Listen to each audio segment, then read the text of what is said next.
Good morning everyone, and welcome back to Craft Eccentricity, and we are at Fabulous Friday.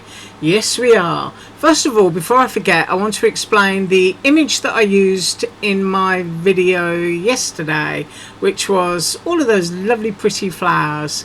What I actually forgot to say, and I did mean to do it, not enough coffee again, was that I got those seeds from Dollar Tree, and you get 4 packs of seeds for $1. So that's basically what I was showing you there, and that was just like a little bit of them. Quite literally, you know, purchased them and scattered them around, rubbed them in with my fingers and watered them.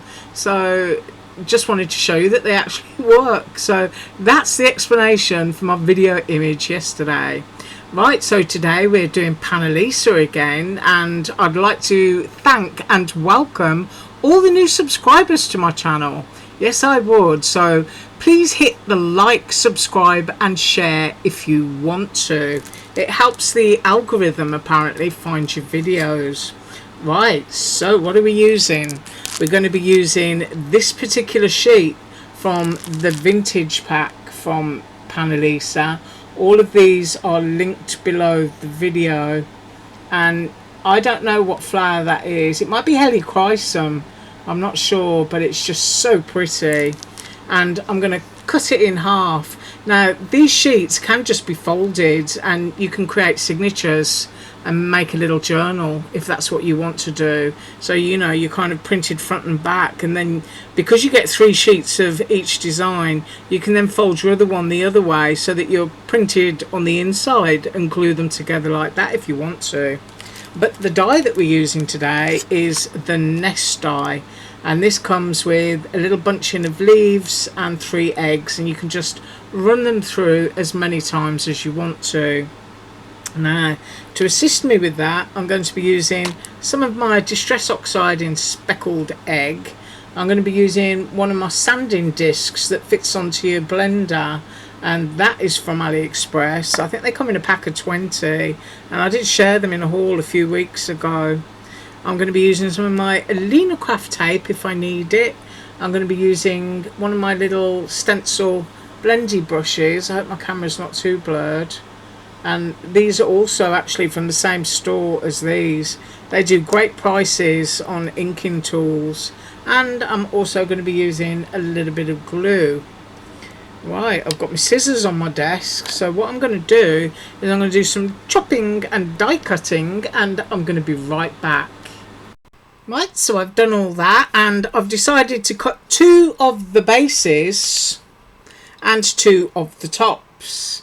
So I'm giving you a close up there. So that's like a sort of brown twiggy cardstock, and these are from the Tim Holtz craft packs, so that they're craft on the back, so that you can actually sand them through to lighten them up if you want to. So I've done 2 bases and I've done 2 tops, and I've got to pick them up. Whoops. I've done 6 little eggs, because I haven't decided whether 5 eggs are going in my nest, because you know I like odd numbers, or whether I'm going to use 3 and just layer them up on top of the other ones to make them look a little bit chunkier. So I've cut 6 of those. I've cut a whole bunch of leaves. I think I'll run the little leaf section through 4 times there, and I'm not sure whether I have enough or too many. I'm just scattering those down like confetti. So I've got plenty of little leaves, and they're cut in a green cardstock. And for my card base, I've used that pack that I showed you, and I've just glued that down onto some craft. So you can get a real close up there of that image. Really pretty and vintage, isn't it lovely? See how close we can go. There you go. You've got all your lovely tea and coffee staining. It does say journal, which of course means you could use it for a front of a journal, but my nest is actually going to be covering that. So look at that, you've got little sequins down by the flowers. Ooh, that's just so pretty. Right, I've got some clarity back in the camera, and I'm just going to move my base out of the way. Right, so what we need to concentrate on first is gluing the nest, and the reason I've done 4 pieces is because I want to overlap them and make it look really chunky. So you can see like that, putting two together as opposed to just having one, it kind of chunks it up a bit. So let's have a look where we are there. I don't want it to be too samey, so I want it to kind of overlap like we're doing a flower. I'll just twizzle it around until I'm happy, and I'm going to go with that. Yes, so I'm going to take the lid off my glue bottle and I'm going to glue that on. Just going to go underneath there and squiggle down my glue and stick it.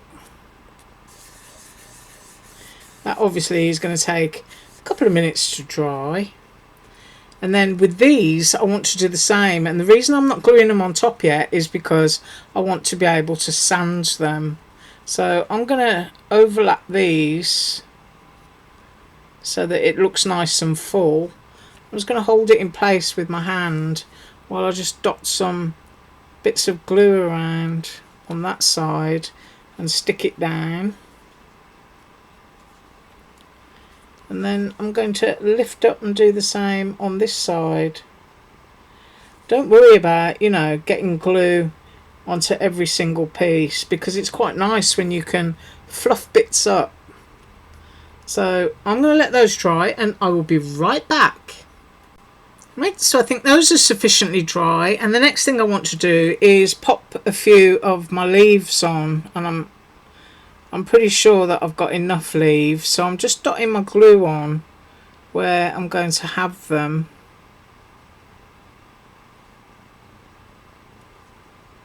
And I think I probably did cut enough actually. I think I can see one there. Might stick one there. Right. So let's dot a few leaves. Got my pickup tool.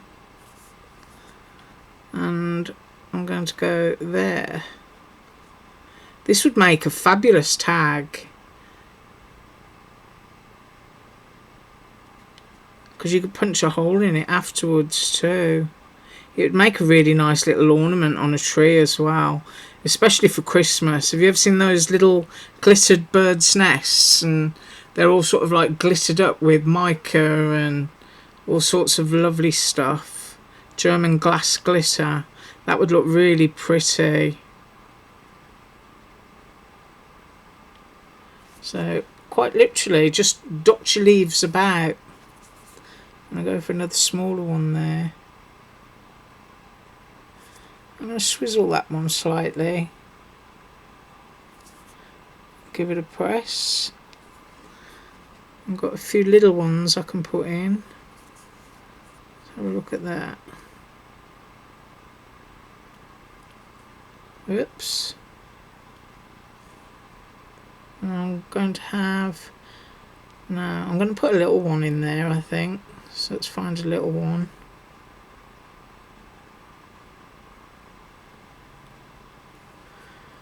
And I'm going to have one of those. And I need another small one. So I'm going to go there with that one. That one will actually tuck under. Right, so I've got some leaves and I've got plenty of leaves left over, so I could actually put those on there if I wanted to, but you know, I've still got my other layer here to do, so I'm going to dot leaves on here and I'll be right back.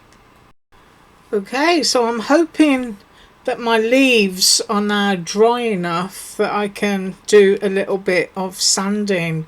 And I did actually grab my German glass glitter off the shelf, and it's called glass glitter because it's made out of glass. So when you're using it, make sure that you wash your hands and clean your surfaces, because you wouldn't want to get that into your eyes. But the reason it's so special is that they coat the glass with real silver, and then they kind of like put whatever other coating on, like this one is gold, and then they just smash it to smithereens, and you get it in different grades, so you can get it chunky. This one I think is a fine grade, I'm pretty sure it is, and as it ages on your project it becomes tarnished, you know, like silver would tarnish, so the gold ends up looking like real old gold that hasn't been polished for, you know, years and years. And it's just absolutely gorgeous stuff. It's expensive, and you know, I only use it occasionally, but I have got basically all of the colours in German glass glitter that you can get. And the best way to buy it is sort of like in a £1/4 weight on eBay. That's the cheapest I've seen it. You can get it, you know, from special boutiques and whatnot, but it's going to cost you a lot more because you're paying for the name and they will put it in a fancy bottle, whereas I prefer to get it in a bag and just put it in a little cheap glass jar. And I think I got these from Michael's, either Michael's or Target, one or the other, but just really useful. And I also keep them in salt and pepper cellars, you know, the vintage ones, and I just fill those up and stick all my glass in because it just looks really pretty on the shelf. But you know, if you're looking for a true vintage, then German glass glitter. But as I said, you know, watch your eyes, and I might use some in a minute. Right, let's hope these are dry. If they're not, they're going to come off. Right, I've got my little sanding disc there on the end of my blending tool, and it just sticks on to your Velcro, so it's got that like hooky IE bit stuck to it. And I'm just very gently going to go in one direction and start removing a little bit of the colour, because as you know, when you look down into a nest, it's all kinds of different colours of twigs, and you know, nothing is the same shade. So I'm just going to go around here, and I'm just going to keep doing this. And then when I've done this bit, I'm going to blow it off, because of course it gets covered in dust from the sanding, and then I'll go off camera and do the base bit. But it doesn't take a lot of hand pressure. You're just going up and down and just aging it in the areas where you want to. And of course you can do the leaves as well, because if a little birdie has been picking up twigs in the garden, then you know, the leaves are going to start dying because they're no longer attached to a tree. So a little bit of fadedness on your leaves is absolutely fine. So I think I've done enough distress on that bit. Let me give it a blow. And because I haven't glued it down all over, it means I can come back afterwards, and if you can see there, I can pull up the layers and fluff it up and make it even more dimensional. Right, so I'm going to give this one a bit of a sand, and I'll be right back. Right, so there's my base, and I'm going to show a close-up. You can see I've scuffed that up a bit, and there's my top. And it's just a matter of deciding which way around you're going to lean it. But you've got different colours and tones going on there now. But I did say I would use a little bit of my German glass, so I'm just going to move that out of the way for a second, and I'm going to bring this in, because I don't want my German glass going everywhere. And I've got some Eileen's jewellery glaze. Now, I got this from Walmart a couple of years ago, and honestly, I don't know if you can still get it. Now, for using German glass, you do really need something, you know, that's got a little bit of stick to it, you know, like glossy accents. So I'm going off around some of my edges here. I don't want to overdo it, I just want a little bit on there.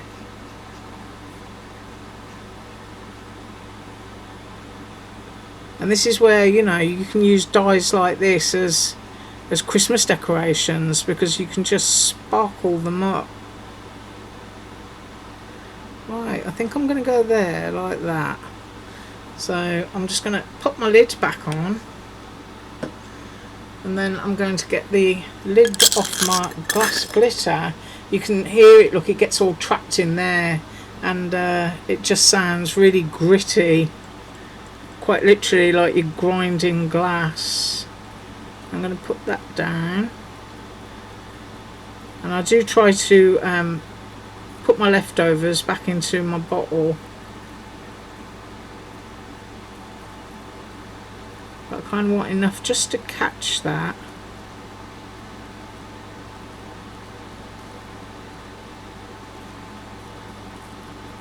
And I think I've had this this gold for such a long time that it's kind of begun tarnishing already, and that's absolutely fine by me.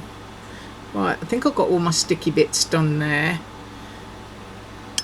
I'm going to just cap that a minute, and I'm going to be brave and just touch it with my finger, and I am going to go off and wash my hands in a bit.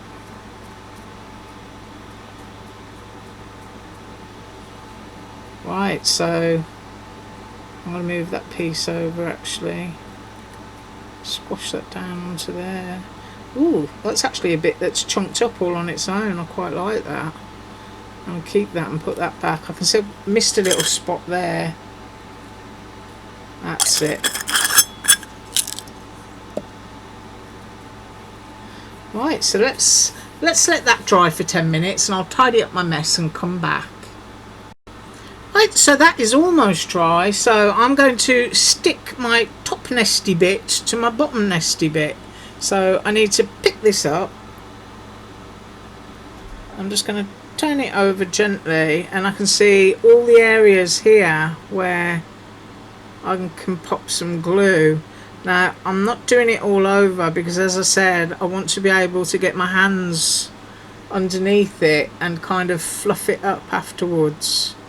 So just enough that, you know, it's going to stick down, but not too much that I can't play with it. So that's how much glue I've got on there. And I'm kind of looking at the shape of this and wondering where I want it. I think I'm going to go there, like that. And that's probably the top and the bottom, and I'm going to spin it around. So I'm just going to hold that down for a second and I'll be right back. Right, so with the 6 eggs that I cut, I decided to glue them on top of each other. So I've got 3 kind of thicker, chunkier eggs. So they'll sort of like stand out in the nest a little bit more, I hope. And I've got my speckled egg distress oxide, and I'm just going back into here, and I've got my little brush because, of course, I don't need a huge tool to do those eggs, and so I'm just picking up just a little bit, and I want to go on my egg. And if I've got some of the other colours sticking through, that does not bother me at all, because I'm going to give them a little spritz of water.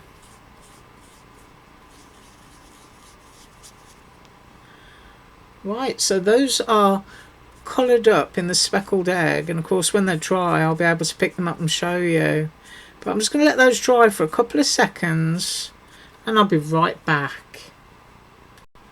Right, so there's my 3 little eggs, and I've just got a bottle of water here, which is a Walmart squirty bottle. It isn't anything particularly posh, and I'm just going to sort of like spritz. That's all I'm doing. I'll leave it alone just for a couple of seconds and then take that off.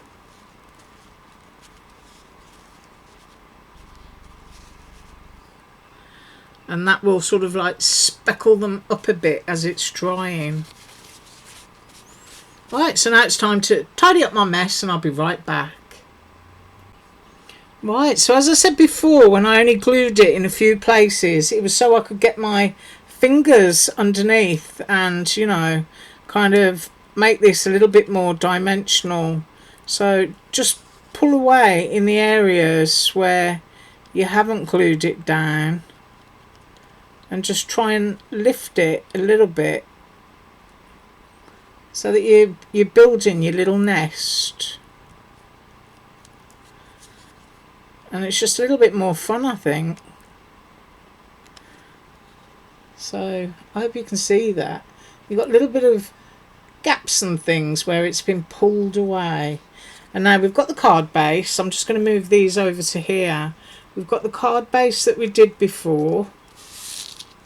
And as I said, it's got the word journal, but the nest is going to go over that.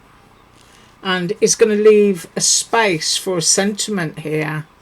So it's just a matter of sort of like twiddling your nest around and deciding which way you want it. And I think I quite like it like that. So I'm going to glue it down because it will take me a couple of minutes, and I'll be right back. Right, so I decided to go right there with my little nest, and you can have a close-up so you can see all the different colours, and you've got a lot of different texture. And now, because we've fluffed up the nest, you've got different height. I mean, you know, for a card or for a journal, this is absolutely perfect. Look gorgeous on one of those pockets we did yesterday as well. So because I haven't glued this completely down, there should be little leaves and things that I can, you know, lift up out of the way if I can get my fingernails under there. And I can tuck one of these eggs underneath. I'm just putting a little bit of glue, and I'm going to slide that one there.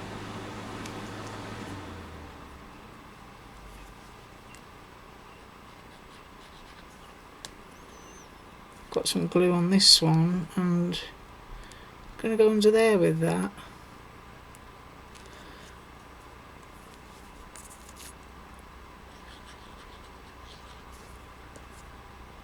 And then I think I'm going to go there. So obviously that needs time to dry, but I think a gold foil sentiment up there, especially if it's like one of those washi type foils that's quite dull, a very dull gold. In fact, I think Tim Holtz actually does a dull gold onto craft, which would make a beautiful cutout sentiment. Or you could just use a piece of paper and stamp and, you know, kind of colour it into your background. But the focus anyway really is that little bird nest, and I hope it's not all blurred. Right, I wish you all a wonderful weekend, and I thank you so much for joining me today. I will be up on Monday with paper cuts from Panalisa, which will finish off this design team haul for the month. And then for the rest of the week, we're going to be hauling again. So you'll just have to come back and see what I'm hauling. Have an awesome weekend. As usual, all links below. Bye.